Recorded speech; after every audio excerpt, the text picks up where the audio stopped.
بسم اللہ الرحمن الرحیم والصلاة والسلام علی رسول اللہ وعلی آلہ وصحبہ اجمعین۔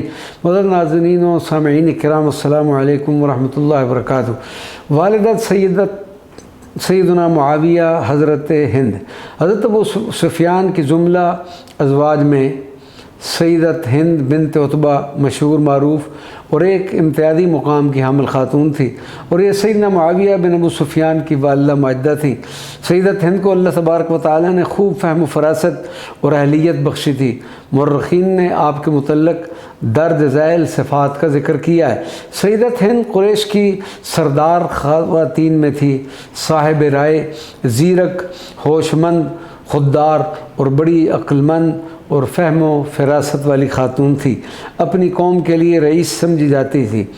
سیدت ہند بنت عتبہ کوئی عام عورت نہ تھی، بلکہ ایک رئیس مکہ عتبہ کی صاحبزادی اور دوسرے رئیس مکہ حضرت ابو سفیان کی اہلیہ، رشتہ میں سرکار دو عالم صلی اللہ علیہ وسلم کی خوش دامن نئی یعنی سیدت ام حبیبہ کے والد کی اہلیہ اور قبیلہ کی سردار اور عقل مند عورتوں میں سے تھی۔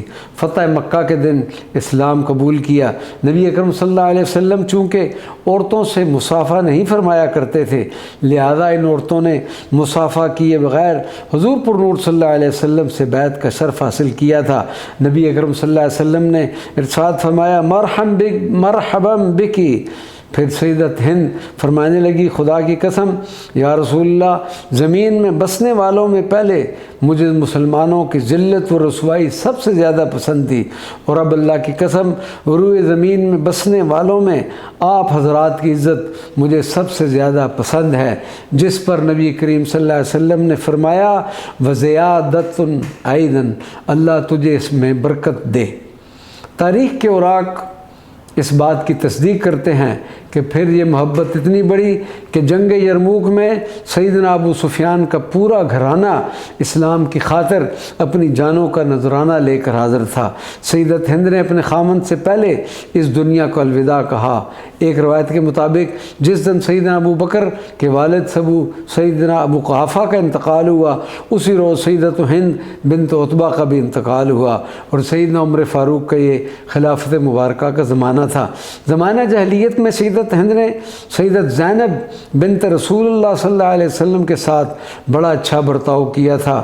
جب سیدت زینب اپنے شوہر حضرت ابو العاص بن نبی کے ساتھ مکہ مکرمہ میں رہائش پذیر تھیں۔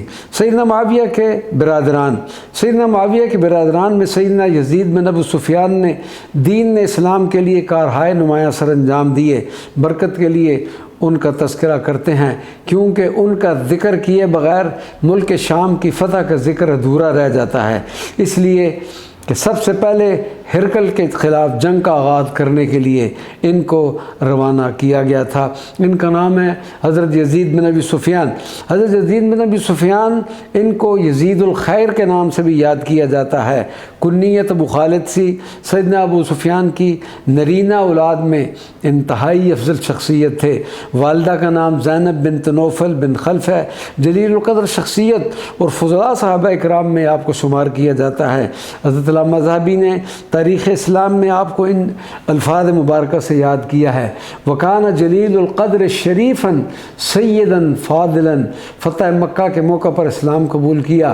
طبقات ابن سعد میں یہ عبارت درج ہے، اسلم یزید یوم فتح مکہ وشہد مع رسول اللہ حنین وعطاہ رسول اللہ صلی اللہ علیہ وسلم من غنائم 100 من الابل و40 اوقیہ ولم یذل یذکر بخیر۔ یزید بن ابو سفیان نے فتح مکہ کے روز اسلام قبول کیا اور غزوہ حنین میں رسول اللہ صلی اللہ علیہ وسلم کی معیت میں شامل ہوئے۔ مال غنیمت میں سے رسول اللہ صلی اللہ علیہ وسلم نے آپ کو 100 اونٹ اور 40 اوقیہ چاندی عطا فرمائی اور ہمیشہ آپ کو خیر سے یاد فرمایا۔ نبی اکرم صلی اللہ علیہ وسلم کے کاتبوں میں جہاں اہل سیرت ذکر کرتے ہیں، وہاں یزید بن ابو سفیان کو بھی کاتب نبوی شمار کرتے ہیں۔ یزید بن ابو سفیان اپنی طبی صلاحیتوں کی بنا پر بڑے مستعد کارکن تھے۔ نبی اکرم صلی اللہ علیہ وسلم نے طے ماہ پر آپ کو گورنر یعنی امیر بنا کر روانہ کیا تھا۔ روایت حدیث کا شرف نبی کریم صلی اللہ علیہ وسلم سے دیگر صحابہ کی طرح یزید الخیر یعنی یزید بن ابی سفیان نے بھی حدیث نقل کی ہے، اور یہ شرف ان کے دوسرے روات کی طرح حاصل ہے، اور پھر ان سے دیگر صحابہ کا روایت نبوی کرنا بھی نقل ثابت ہے۔ لہذا سیدنا ابو سفیان کو راوی اور مروی ہونے کے دونوں شرف نصیب ہوئے۔ وما علینا الا البلاغ المبین۔